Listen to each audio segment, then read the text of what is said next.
that's been one of the highlights for me over this past 18, 20 months, is just seeing that fundraising haven't just sat back and rested on their laurels in really tough conditions when, teams have been furloughed, resources have gone. They've actually said, well, look, what have we got in our control? What can we use that's around us that's new out there, and actually generating some brilliant campaigns. So long may that continue, I think.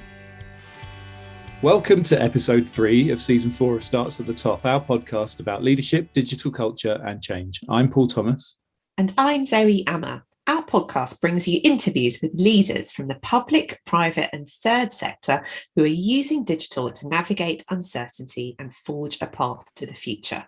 In this episode, we talk to Kenneth Foreman, Head of Charity Partnerships, and Stephen Foster, Director of Transformation at London Marathon Events, who give us a behind-the-scenes tour of what it was really like to run the marathon as a hybrid fundraising event for the very first time this year. Before we get to our interview, we usually dip into the latest round of tech developments, and this last couple of weeks the focus is squarely on Scotland and Glasgow for COP26, and on last week's podcast we asked whether you, our listeners, were looking at the environmental impact of hybrid working, and I think we've Zoe decided that this week we should go into this in a bit more detail and talk about our own work, and you had a really interesting conversation last week. You shared a session at the Acevo conference. I did, yes. So at the end of last week, I had the pleasure of chairing a session at the Acevo conference, Acevo Fest 21, if you want to look at any of the really interesting tweets that were coming out of that. And that session was with Avril Chester, who's Chief Technology Officer at Reba.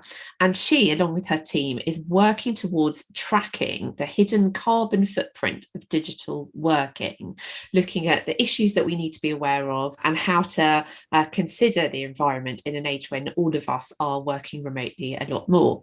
And I wanted to kick the conversation off just by sharing some quite shocking stats which came from Avril's presentation and also some of the discussions we had around that. And then there's a resource that Avril and her team are working on that we can share with you in the show notes as well. So we'll tell you a bit more about that later. But new research shows that if you turn your camera off during a video call, such as this one, you can reduce your environmental footprint in that meeting by 96%. 96%. I was just not aware of that. And that does make you think that the default of having your camera on rather than off should actually be the other way around.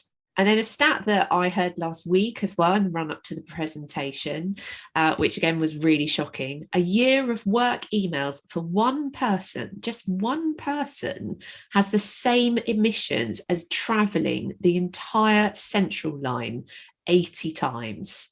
And that stat is from Heart of the City. Really, really shocking. So Avril and her team at Reba have produced a really good resource to help charities share their learnings on this topic and to find out more about how they can get started with it. And it's in the form of a wiki, so we will put that in the show notes.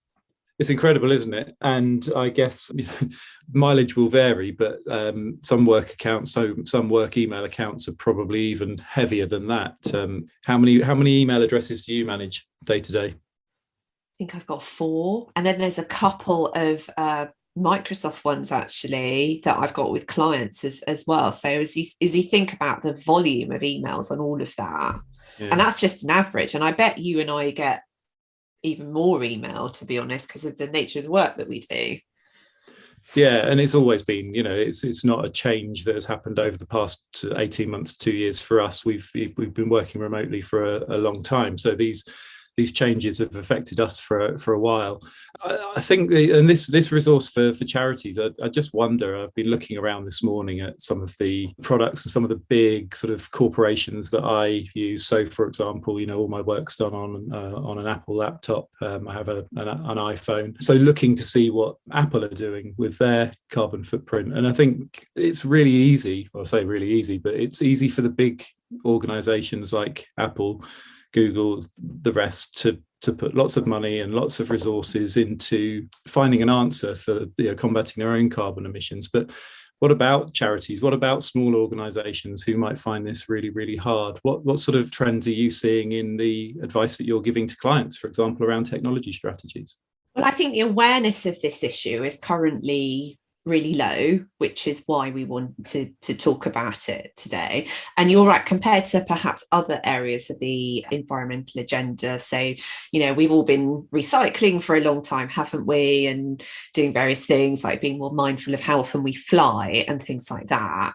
But in terms of the actual carbon footprint of digital working, it feels like that's actually quite a new discussion, and where there's certainly a lot of potential to make a big difference. So I'm really looking forward to seeing more resources coming on stream for this, and also I hope we can play a part in our podcast of keeping this conversation going and shining a light on people who are doing really interesting work in this area. So if anyone's listening has got some great suggestions of people we should be talking to in our next season, please let us know. And we should make a pledge now. I think I'm just looking at Zoom. I'm going to turn off my screen because we are on camera, but I'm reading from notes as well. So we'll do that. Make sure that when we talk to our guests, maybe there's an intro on video, and everything else then happens off camera. But I guess for me, I think there's obviously the stuff that we can do as organisations, and so video camera on and off, reduction in email, making sure that as an organisation, as a business, that we have policies that address carbon output, carbon footprint. I think it's interesting, isn't it, that with COP26 being on the agenda, that it still feels like a lot of this stuff is very, very early stage. For example, I was looking around for apps that would help me make better decisions when buying supermarket foods and doing my shopping. And they're few and far between, and they're sort of quite hit and miss in the way that they work. So, for example, I downloaded something this morning called Evoco. So it's EVOCCO. The idea of that is that you scan your receipts into the phone from your supermarket shopping, and it will give you a sort of a rough idea of where the carbon footprint of everything that you buy. That's not available on the Ocado app or on the shopping app, for example, where it might tell you that you're buying comes in a plastic bag, but it doesn't tell you about the carbon footprint and the journey that that's been on. So for me, it's about the business efforts, but it's also about the personal efforts that we all make and trying to make those changes too. I think that's a really good point, and it would be great to see more integrations as well as personal efforts. I know there's a lot more certainly that I'm keen to be doing, and also for our business to be doing as well. I mean, it would be so great, wouldn't it, if, for example, Zoom had a plugin where it would automatically tell you at the end of the call how much carbon had been generated, and then you could look at offsetting that, or perhaps making a donation to an environmental charity. Yeah. And I also downloaded, because I remembered back in my corporate days, Grant Thornton were just starting to explore a browser called Ecosia. I'm not sure whether you've heard of that. It's a browser search engine that you can use. They've got an app on the phone and on the desktop, but that will also, it tracks and shows how many trees that they're planting based on the amount of searches that are being done through the site. So replacing advertising revenue for actually doing good. And I think I'm right in saying that Grant Thornton have actually made that their default corporate browser. So you can obviously choose something else if you would prefer to use something else, but that's a default. And one interesting stat that I thought was just interesting was the other one about sort of changing habits in the home. Was there's a big conversation around streaming and video streaming and HD streaming and that sort of stuff. And I just looked up Netflix and what they're trying to do. They're trying to beat the deadline by changing their policies to 2030. But just interestingly, of their entire carbon emissions, 50% is the actual physical production of the shows. So the cast and crews getting together to make these programs. 45% is through their corporate operations, so how they actually pull all this together from a corporate point of view, head offices, buildings, all that sort of stuff. And only 5% is through content delivery through their platform Open Connect. And what they say there is that they work with other organizations at the sort of the delivery end of that, so TV companies and things like that, in order to make sure that their supply chain is as sort of offset as possible. But I imagined it would be much, much higher than 5% through the actual content delivery, because I think that's the bit that we're all being challenged on, isn't it? That don't have it on full HD or UHD, use it at regular standard definition. Yeah, that is interesting, isn't it? Yeah, absolutely. And I think what that's also made me think of is a conversation I was having with someone else recently about the carbon footprint of face-to-face fundraising. And again, if anyone's doing work in this area, we would be really interested to speak to you. Thinking about even just, say, running a fun run in your local park, or direct mail, all those packs that come through the post. I'm interested to hear if any charities are looking at the environmental impact around that as well. So maybe that's also something to explore in our next season. Definitely. And I'm not going to tar them with this brush necessarily without looking into the detail. But Bowden catalogues, they're through our door nearly every single day. So there must be a massive footprint for paper production for some of the businesses, particularly the fashion ones that seem to end up through our door. Anyway, I think the stat that I pulled out of the link that we'll share was that the carbon emissions associated with digital technologies have surpassed the aerospace industry. So it's absolutely clear that we need to take this seriously. So I'm completely in agreement with you, Zoe, that we need to make this a regular spot on our podcast. Definitely. So now for our conversation with Kenneth and Steven from London Marathon Events Limited. We spoke to them last month, I think now, just after the London Marathon had been run, and we heard a lot about the success of the event. So we are very excited to welcome two special guests to Starts at the Top today. Firstly, we're joined by Kenneth Foreman. Following his early career in commercial roles in technology startups, Kenneth moved into fundraising by joining Alzheimer's Research UK back in 2014. In the 4 years he was at the organisation, the income from sporting events increased by 300%, with Kenneth and his team developing award-winning virtual events and managing an exclusive partnership with Parkrun. In 2018, Kenneth moved to London Marathon Events to lead and develop a new team focused on working with over 2,000 charity partners across their portfolio of mass participation events, including the world's greatest marathon, the Virgin Money London Marathon, that since its inception has raised more than 1 billion for good causes. In his free time, Kenneth co-hosts a social impact focused podcast, which I've been lucky enough to be a guest on, Do More Good, interviewing a broad range of guests, all with focus on doing more good in the world. We are also delighted to welcome to the podcast Stephen Foster. He's Director of Transformation at London Marathon Events. He started his career at EY, where he trained as a chartered accountant before a move into strategy consulting. He then joined Nuffield Health, the largest trading charity in the UK, which he left after 8 years as Director of Strategy and Corporate Finance. Following spells as an M&A consultant and CFO of a health tech startup, he joined London Marathon Events in 2019 as Interim Finance Director before moving into his current role. He has 2 children, loves fitness, has completed multiple endurance events, including London Marathon twice, cycling unsupported from London to Gibraltar, and completing a 100-mile ultramarathon in less than 24 hours. Kenneth, Steven, welcome to the podcast. Thank you very much, Zoe. Yeah, good to be here. So we're super excited to have you both here today, especially because hot off the press, you have just had the latest London Marathon just a few weeks ago. So firstly, we'd like to hear how that went. Stephen, do you want to go first, or are you still too tired from the marathon? Which one? I'm just happy Zoe didn't say especially Kenneth, but yeah, so that's what she was going to say. Yeah, it was really good. Yeah, I think we are maybe a little bit fatigued. So the marathon is a big week, obviously, for organizations, single biggest event we have. We have several other events. Last October, when COVID hit, we had an elite-only event plus a virtual. This year was the first time we had both. So we had around 36,000 people, completely in-person event. It was just amazing to be back, amazing in the morning to sort of go on the closed roads as we're setting up. And there's a real palpable sense of excitement you get from the marathon. It's amazing for our staff. To work away, to work remotely, everything we've done, I think to mark all of the efforts that have gone in the last 18 months. So yeah, it was amazing. We had around 22,000 complete the virtual event on the same day.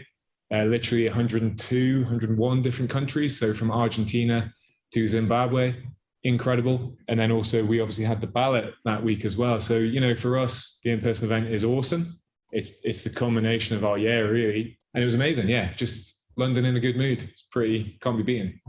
Yeah, absolutely. I just echo everything that Steve said there. It was just, especially from my point of view, getting to work with the charities and having worked with them very closely over the last 20 or so months, just to actually be there on the day and on the finish line. And one of the lasting memories for me, I think, is just that experience of seeing so many people come over the finish line wearing the charity vests, having the names of the people that they were running for. You know, some people crying, some people sad, some people exhausted, some people jumping for joy. It just really shows what the London Marathon is all about. And it's just such a special day. So yeah, still buzzing from it, to be honest with you both. Amazing. It must have been really emotional to be back there doing it again after everything that's happened over the last 18 months. Yeah, I think so. I mean, as Steve said, you know, we're an operational focused company, right? Putting on events and putting on the London Marathon is what we do. So, you know, all of the staff really kind of put in that grind throughout the year to deliver event day, to be there on event day and experience the emotion. So it certainly felt like, you know, the end of a long road to actually get there again and see people. And you know, we were really lucky. The weather was fantastic. It was sun shining. You know, there was maybe 10 minutes of rain on the day, but it was just really special. But you know, we start again, we go again. The day after that, we're all kind of ready, back in on the Monday, starting to plan again for what 2022 will bring and delivering on the rest of our events. So straight back in and planning starts. Exactly. Yeah, that's it. I mean, you know, there's a lot that goes into it. I think one of the big interesting things for me from working from a charity before coming into London Marathon is you know, what you see of London Marathon events is the event delivery, the on the day experience, you know, the BBC highlight show, the elite athletes, the charity runners. And you assume that when you get into the organization, it's all going to be as glitzy and as glam and as well organized. And, you know, of course it is well organized, but there's a lot of hard work and a lot of blood, sweat and tears that goes into putting that on each day. So, yeah, it's special, but we've got a lot of hard work to continue to do. Yeah, I think when you work here as well, right, there's almost a big responsibility to be a steward of something that, yes, we help facilitate here. And a load of people work really, really hard. And to Kenneth's point, yeah, the weather was good on the Sunday. I'm sure our ops guys who were absolutely soaked on the Saturday night would not say the weather was good. But what makes it amazing, it isn't really what we do. We do facilitate, but what makes it amazing are all of the stories who are people finishing that line, why they're doing it, all of the crowds coming out, the support. That genuinely, it's so unique, and it's this amazing thing that, yeah, we're kind of sort of stewards of. But the magic is that all of those individual components, and the marathon, London Marathon in particular, I think is really unique in that respect. Generally, you could feel it in the morning. You can feel something's happening when the roads are closing. You can feel it at 10:30, 11 o'clock at night when the last people are crossing that line as well. It is awesome. It's so good. And the noise from certainly the charity WhatsApp group that I'm a member of, people sort of saying, where are you going? Which station are you going to be at? Where are you supporting from? It felt like a big sigh of relief for the not-for-profit world from where I was sitting as well.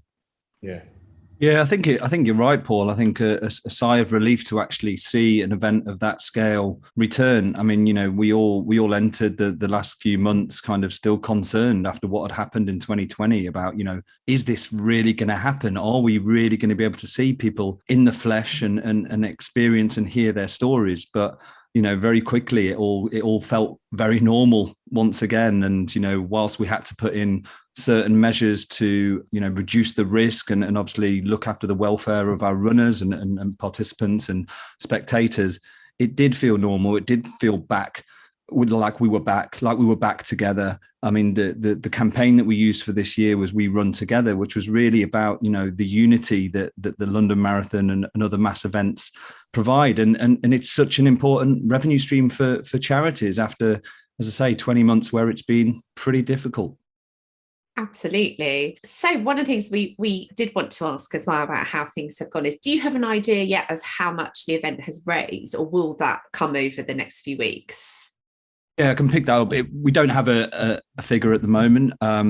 We do obviously work very closely with Virgin Money Giving, who were our title partner of the event and ran the fundraising platform, obviously, that comes to an end in the next couple of months. I don't remember the exact figures, but I know that Marathon Day was one of the biggest, if not the biggest, that they'd had in terms of processing donations on Marathon Day, which again was just amazing. It was almost the cherry on the top of what was such an incredible day to see that the general public would get out and support people. And I'm sure, you know, the sight of people running around the Cutty Sark or over Tower Bridge and all of the emotion on the day on the BBC coverage, which was spectacular, certainly helped that. So yeah, we don't know the figure at the moment, Zoe, but we'll be working over the next couple of weeks and, you know, looking at what fundraising comes in, because typically 20-30% of the fundraising from the marathon comes in after the event. So we'll be working with our charity partners to understand that figure and certainly kind of publicize that once we have it. Brilliant. We'll look out for that. And it's fantastic to hear about the amount of donations being processed as well. I mean, that's been one of the wonderful things that's come out of the pandemic, hasn't it? Again and again, the amazing British public defying those expectations, the fact that they're still being so generous, so supportive of charities at a time when a lot of people are finding things quite challenging. Yeah, I think there's an important closure for the people raising funds and running it as well. A lot of people who ran a few weeks ago will have originally signed up to run in April 2020. It's been fundraising for a relatively long period of time. And albeit they'll probably raise the vast majority of what they've done around April time. It's really important closure for those people, I think, to have actually physically done the event. And as Kenneth's saying, you could do that closure piece wider, like COVID. You know, we've been out of lockdown, back in lockdown, out of lockdown, back in lockdown, all that sort of stuff. As Kenneth said, we had COVID measures, but I just think that closure and marking that for people and why they're doing it.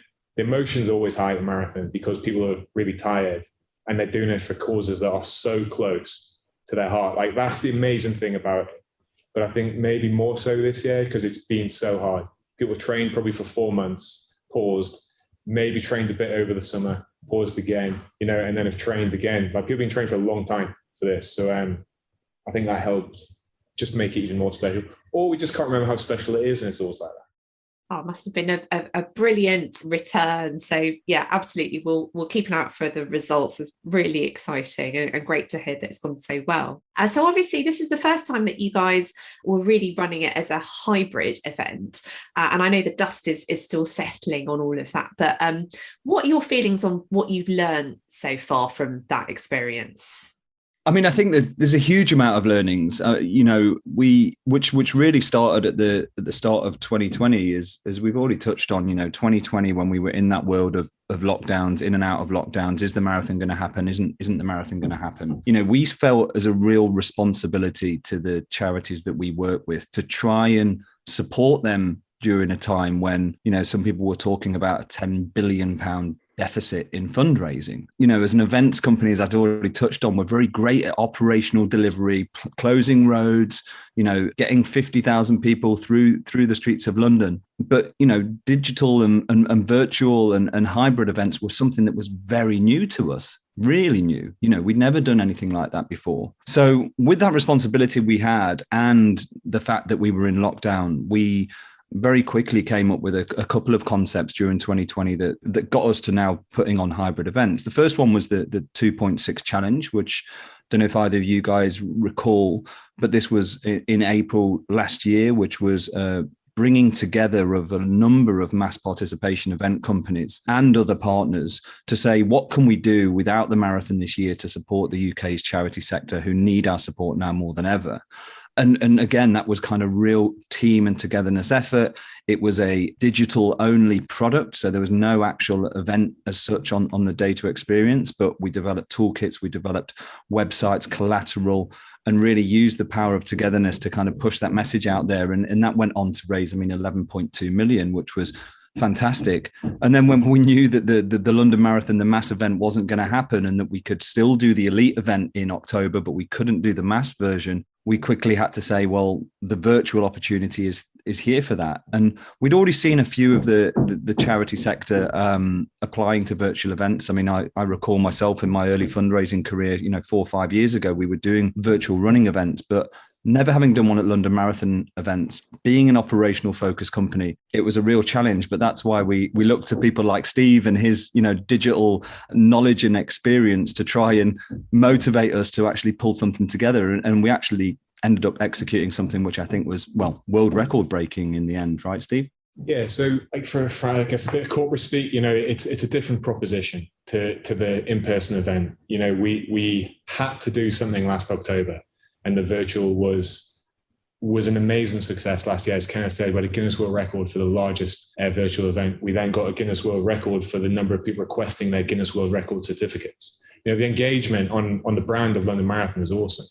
Us as an organization, we exist really for two reasons, right? To generate profit for London Marathon Charitable Trust, who use that to provide donations, grants to inspire activity across the country. And we as an organization, i.e. London Marathon Events Limited, equally exist to inspire activity. So the in-person marathon is by far and away our biggest event. We have several other running events, Ride London, Swim Serpentine. But the marathon's the pinnacle. Like, the experience is amazing. The virtual experience was really strong. We've had really positive feedback. So we have an app that plays the audio of mile 6, Cutty Sark. You get the sound of Cutty Sark towards the finish line. You get commented on. And crucially, I think what that enables us to do, the experience isn't as strong, but we can engage with far more people on that basis. It's a different proposition. It's not as high quality, but it's more accessible to a lot of people. I think the challenge with that, though, is it's really competitive. It can get stale really, really quickly.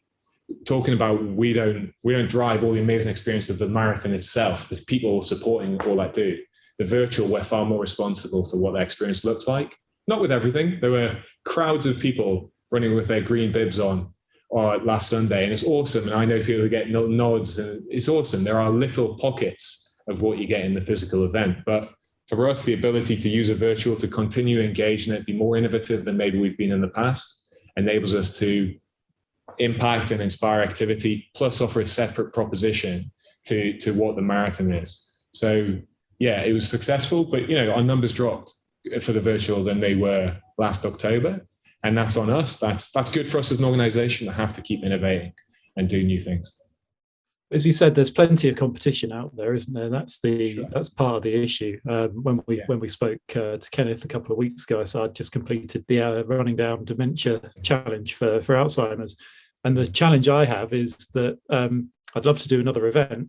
I'd love to do another fundraising activity, but you're going back to the same people to ask for money again. So there's a side on the participant that is, like you said, it's a bit of closure, because I was able to say, it's 2 months, I'll do this, you pay your money. But then with the next step, it's, as I said, just going back and asking the same people to donate again, and you sort of feel that pull that says, well, actually, I'm not going to get away with it a second time. Perhaps I will, but the competition out there is strong. Definitely. And like other events, you have the same medal and the same finisher T-shirt if you do the virtual or you do the in-person event. Again, if that may get stale, right? Certain people who just can't get into the bout or don't have a network to meet what they need to meet for charity fundraising to run the event, get the physical London Marathon. But there's not an infinite queue of people who would be like that. It needs to be engaging, it needs to be exciting, and it needs to be something that people can be talking about. So it's worthy of donation. I mean, running 26 miles is absolutely worthy of a donation for sure, but not for everybody, right? Like, the second question you get asked now if you've done a London Marathon is, what was your time? Whereas if you do an ultra now, an ultra marathon or something, you won't get asked that. You'll be like, that's incredible. That is outstanding. So there's almost a pressure that comes with the London Marathon that, we need to manage as well.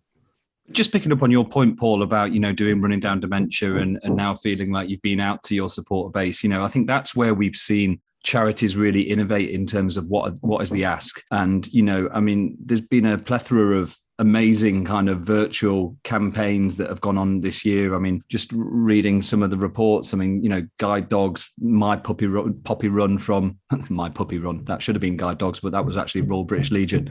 My Puppy Run, gaming. I think Macmillan did a great campaign around gaming and virtually. So there is lots of innovation going on there. I know Facebook again. I mean, how many times have you heard about huge success that some charities have had in Facebook? But ultimately, it comes down for experiences as fundraisers, and how can we make you, Paul, want to sign up for something else that means that you're going to go back to those people and ask you to donate again. And I think that's been one of the highlights for me over this past 18, 20 months, is just seeing that fundraising haven't just sat back and rested on their laurels in really tough conditions when teams have been furloughed, resources have gone, they've actually said, well, look, what have we got in our control? What can we use that's around us that's new out there, and actually generating some brilliant campaigns. So long may that continue, I think.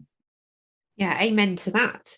So obviously everyone seems to be talking about hybrid at the moment, whether it's in the context of fundraising events, whether it's ways of working. It really does feel like the buzzword of 2021. So in the context of fundraising events, what would you advise any charities out there who have decided, right, we are going to go down this hybrid route? What would you suggest to them in terms of how they get started? I mean, I'll go first, Steve, if you don't mind. I mean, I think one of the great things around the charity sector is just the togetherness, and that people are always willing to share. So, if there is a fundraiser, a director of fundraising, or someone sitting in a role within a charity that thinks, we need to do more in digital, there are so many people out there that would be willing to help and support you. So that would be my first thing, talk to people. But also, just see what digital touch points you see from your own experience. I mean, whether it's through social media, whether it's through your children and what they're experiencing, there's so much now around us day to day in terms of digital experiences, digital life, that there is ideas everywhere.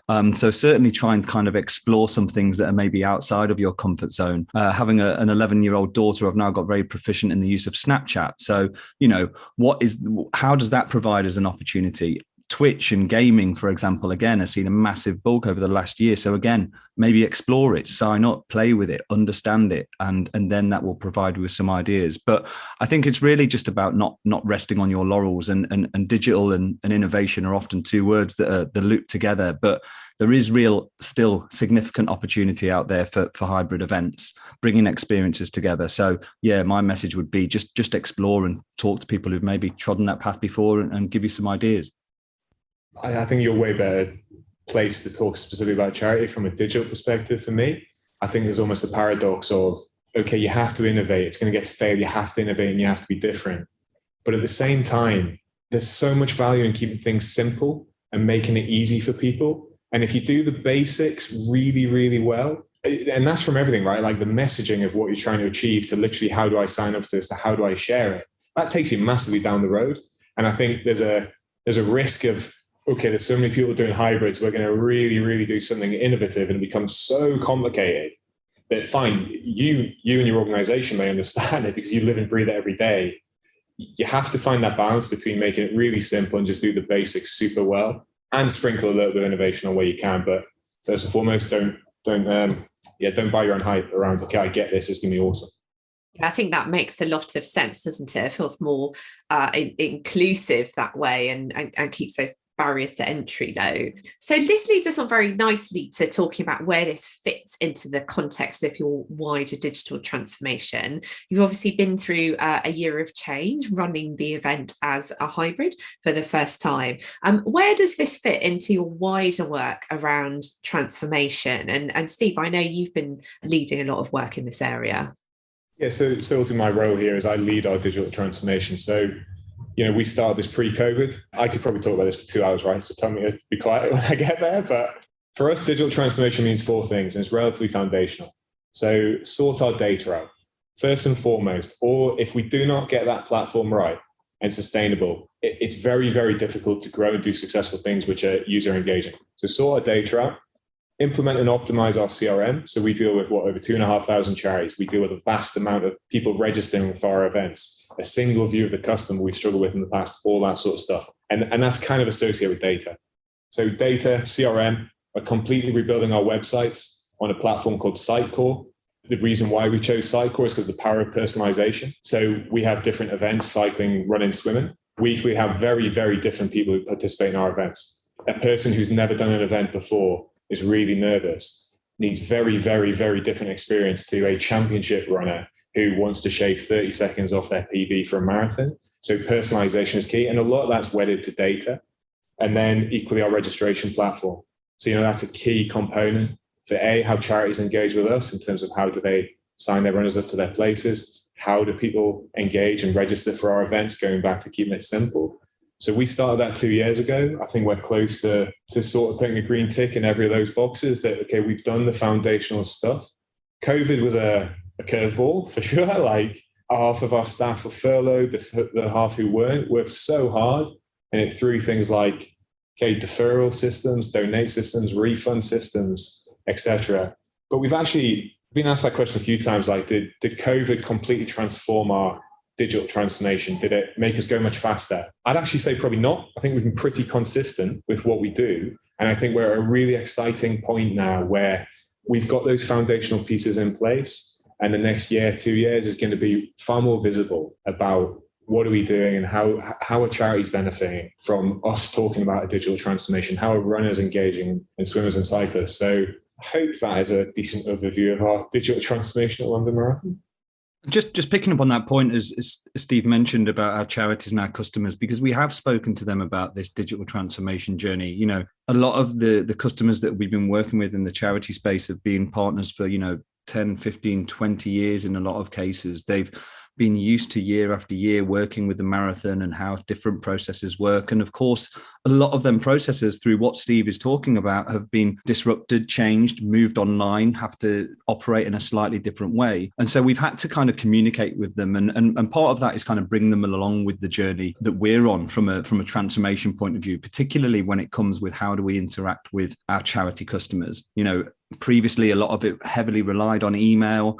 Of course, we all know that we all get millions of emails every day now. We can't just rely on that as a channel to communicate with them. So one of the things that we've done recently is, for a selection of our customers, is launched an online customer hub, essentially, which is built on top of the CRM platform, which then displays relevant information to that customer. And already, we actually had something go out to them today, and already we're seeing the benefit of that because it's simpler for them to use. It means that they don't have to rely on one person getting this email. And of course, when charity fundraisers and a lot of change has gone on this year, that's really important to us, that they're getting the messages that we're pushing out. So yeah, it's exciting. It's interesting because it's kind of the reverse. And Stephen, I think, having had a look at your background, you come from a financial services background, and I used to work in an accountancy firm, and the imperative there is kind of, well, look, if our customers aren't demanding change, and certainly not in that sort of interface and digital change, then we don't need to make the change either. Whereas this is much more on the front foot, saying we are going to change our processes, we are going to invest more in digital, and therefore we need you to, as our customers and our contacts, the people we're talking to come along with us. It's kind of the reverse of what I saw in the corporate world. Yeah, I think another layer, like people, system, process, right? One of those three things gets digital transformation. You can get digital tools by just putting a system in, but if our people don't use it, our customers don't use it, our processes don't reflect it, it won't work. I think equally to your point, though, it's important to continually engage with customers, because we spend so long planning what we want to do. We can prioritize things that may be important to us. And there is a balance between spending 5 years getting the foundations in place, never doing anything particularly innovative or exciting. By the time you've got your foundations in place, you need to restart your foundations, because the foundation, what was good 5 years ago, is completely different to today. And there's just that balance between, easy wins, short wins, whatever, doing something visible, both for people, for our staff. So you're like, digital transformation, it means different things for different organizations to different people, to, making it sustainable. Us as an organization have grown organically, 40 years old. We have several events. We manage those events quite siloed, or we have historically. So we don't have a common platform. There's a lot of foundational stuff that enables those platforms. If we get that platform and the foundation right, it takes slightly longer, but we will be able to go so much faster with innovation, etc. And for me, data is massively important to that, as is serving content, headless platforms, all that sort of stuff. Absolutely. And so you've talked about bringing people along, which is, a big reason why big digital transformation projects fail, because you've not done that. One of the other aspects is leadership. And so it's great that you're there in the London Marathon events to sort of lead on that. But what kind of support do you get as well from the CEO, from the board of trustees? Are they all bought into this as well? Yeah, I'm wearing a shirt, which if you've met me before, and I'm not wearing New Balance kit, that's pretty rare for me. And that's because we were with the trustees and the governors this morning. Yeah, they massively buy in. They see the strategic imperative, both from a data security perspective, but from an innovation and how people engage with the world, what Kenneth's saying. So yeah, it's top down. We aren't having to push to get some change. There is areas in our business where you have to do that. If someone's worked here 20, 25 years, and that's the difficult stuff, getting the processes and how people work. But our top-down buy-in is really positive and really strong. People work here because they buy into what we do, and that makes it a lot easier than doing it as just a job, if that makes sense.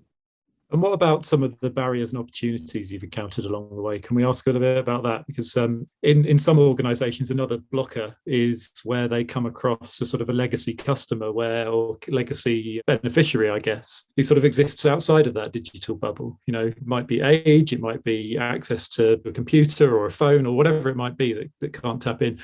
I'm imagining that the audience, the addressable audience for the London Marathon is one that's fairly technologically astute. So where are the barriers and where are the opportunities you're facing in the next year or so? I think barriers is our technical immaturity as an organisation.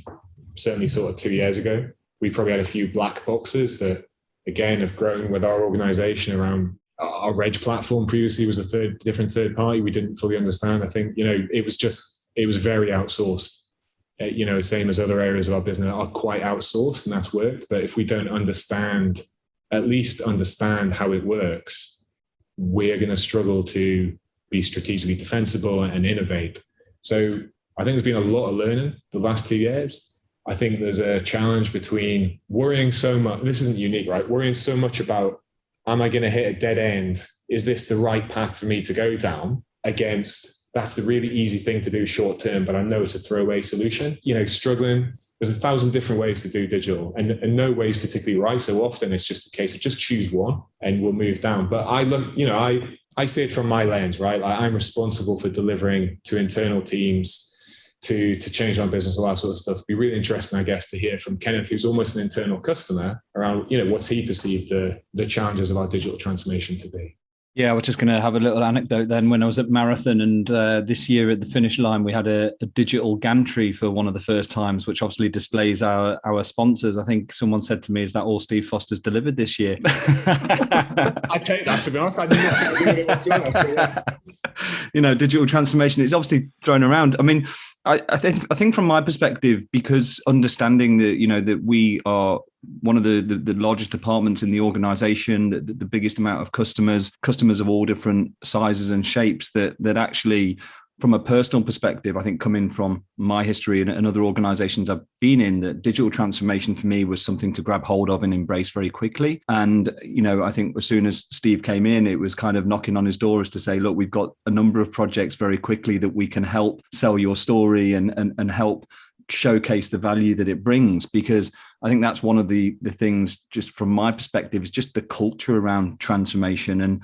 like I was mentioning in my anecdote, getting that understanding and getting people to embrace it rather than push against it is probably one of the biggest challenges that we've had. But I mean, Steve and I were talking this week about some other projects, and actually it's amazing when certain departments and individuals start seeing the benefits of embracing and leaning into transformation, how quickly their views can change, and how quickly that list of, oh, have we thought about this? Could we look at this? Could we look at this? And, and it adds to Steve's workload. So I think from my perspective, it's been really great having Steve come in, owning this, getting the buy-in already from senior management and trustees, and actually laying out a clear plan of where we're going over the next 2 years. Does it move quickly? Probably not as quickly as we would like it, probably not as quickly as our customers would like it. But because we know that we're on this journey and we can see what's coming next and we can understand it, I think it's, at least from my perspective and my teams, we're bought in and happy to be a part of it and see it moving on. It would be awkward if you said you weren't bought in. Yeah, can you just delete this bit out and then I'll just tell you the real view? We'll go to the warts and all version of it. Yeah, actually, we didn't tell you, but we're bringing in somebody else to tell us the real story. Cool. Probably give you the names of those people if you want them. Name and shame. Well, I mean, it's just interesting because I'm sure Zoe is as well. But I'm working with organisations at the moment where that message isn't as clear, and transformation is trying to happen within the organisation. But it's just, for me, it's always that communication piece. It's always that conversation with beneficiaries, but with employees as well, and just really bringing it to life for them. Because I remember I was working for a financial services organization. I was brought into the marketing team, sort of reorganization, and went into a marketing team. And when we swapped to our new CEO, we had a marketing away day, and the CEO came along to speak to us. And in all her wisdom at the time, she decided to show us this video, which was basically about how robots were going to take over the world. And so we're sitting there sort of really excited to be working under the new CEO. And then suddenly this video is telling us that, all our jobs are going to be taken away. Everything's going to be automated. And we all sort of came away from that session going, maybe we ought to reskill in other areas. But the reality of that vision that 3 or 4 years ago, 5 years ago or so, may have looked intimidating and slightly scary, is still what a lot of people carry into this digital world. That's what they think, and that's what they imagine is going to happen. And the reality is, as we talk about your ambitions for next year, the reality is those incremental steps, those steps forward, are much, much, much, much slower than we all anticipate, and it does move at a pace that is more realistic. So it's that sort of communication bubble within an organization is just so important to get right. Yeah, I think that expectations gap, to Kenneth's point on a digital gallery, or people are saying, right, where's my new laptop because we're digitally transforming this organization. Now, it may mean that, but often it doesn't, right? And it's hard. Like, it takes activation energy to change things. And I often liken it, and Kenneth and his team have often been the sort of pathfinders, that it's almost like a horrible analogy coming up here, right? You're in the middle of a jungle and you have to cut a path to do something new digitally. But the benefit of it, it's really hard to do that first time. You'll make missteps. You'll take one step back, one step forward, 3 steps back. But if you do that right, and you try and take a view on where you're going long term, some other department or someone else can follow in that path. Now, they may have to do some tweaks and iterate, but it'll be easier the second time round. And then someone else will do something else and it'll be easier and easier. It is activation energy to get going. And also not trying to do everything at once, so you end up doing nothing. Like there's well-known, project management, agile, throw that word, but agile means completely different things to different people. But yeah, it takes energy. And part of the energy is getting buy-in, which is why, going back to us, the marathon gives our people energy. It's really, really important. Yeah, it's interesting. I think we've got another podcast episode coming up where we're going to delve into the need for change agents within organisations, and that change agent role is just, I used to do it within Grant Thornton. It's just it's a big ball of energy, and you try to put it in the right direction. You're absolutely right. It's sometimes can feel like 2 steps forwards and 4 steps back, but you've just got to continue and continue and continue. I reached my limit when I got to the third CEO I was working under. I thought, I can't do it anymore. That's three's what's the phrase? 3's a charm or something. I don't know. Anyway, but I decided that 3 was my limit, and I couldn't push another CEO to try and push it over the edge. But I think that's okay as well, right? There's skills for phases. There are different attributes for different phases of where you're at. Some people just need to be like bludgeon your way to get it going. And then as you evolve and iterate and you finesse, and maybe the skill set can be completely different. So I think as a culture, we're not great at accepting that your skills may fit for a certain phase, but they may not work for the whole thing. Some people can, but I think it's pretty rare. Yeah. So the last question we had was about your digital ambitions for 2022. And, you've just sort of said you've got a short-term lifespan within the organisation. What's going on? What's going to be the big ambitions for 2022? I'm teasing, of course, but what are the digital ambitions for London Marathon events in 2022? We should have done this blind, right? Like Kenneth should say his, I should say mine. We should see how close we are. But Kenneth, you go first. Go on. Oh, I was waiting to hear yours, then I was going to piggyback on the back of them. No, from my perspective, so like some of the things that we've already touched on is just really making that kind of digital ecosystem, if you like, for our customers, and actually using that as one of the main channels to communicate through, moving away from the reliance on email. One of the big problems that we have in terms of working with a long tail of charities of all sizes, and I'm sure, Paul, Zoe, you're familiar with this. You might be working with British Heart Foundation one day, who are pretty well set up to understand systems, understand transformation. The next day, we might be working with, a volunteer-led organization that doesn't have anyone dedicated to digital. So how can I build or develop a solution that works for both sides. And so for 2022, I think one of the main things is I want to get this charity portal hub, if you like, as, you know, our main kind of destination or channel to talk to our customers. And then there's a number of other things off the back of that. For example, we've actually already today sent some data out to 220 customers that has actually been delivered through that portal. In the past, that would have been delivered on a link through email and, you know, could have been hidden in someone's inbox. So we're definitely making steps forward. But I'm also, I think, like we've touched on a little bit today, is just the pace. There's so many things that I would love to do, that the team would like to do, that our customers would love us to do, but we just need to get them right. We need to test them, ensure they're working correctly, get the feedback, then we go again. So yeah, I think 2022 is all about that. And of course, from, you know, an events point of view, hybrid events are now here to stay. They offer a great opportunity for charities, because you have the established brand of the London Marathon that is going to help when you're marketing these places. So we'll be continuing to talk to charities about digital hybrid versions of all of our events. And actually, we've made a commitment that going forward, we'll be looking at virtual events for our 10K, for our half marathon, probably for Ride London, which is coming up soon as well. So I think that's a new opportunity, and yeah, something exciting for the year ahead. Yeah, no, for my tuppence worth in, like I said, I think we've done a lot of foundational stuff. If you look at our customer journey, people consider doing our events, or they consider, you know, working with us as a charity or a sponsor. They probably registered or they engage, etc.